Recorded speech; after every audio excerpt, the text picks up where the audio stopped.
আসসালামু আলাইকুম প্রিয় দর্শক, কবরে মাটি দেওয়ার সময় এই দোয়াটি পড়িতে হয়।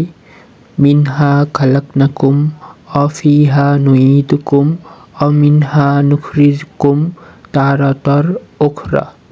কবরে রাখার দোয়া। বিসমিল্লাহি ওয়া আলা মিল্লাতি রাসূলিল্লাহ।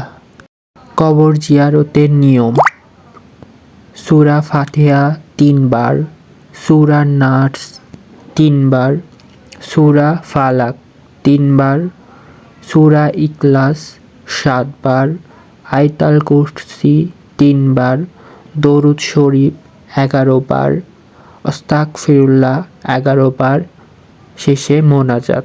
ধন্যবাদ প্রিয় দর্শক।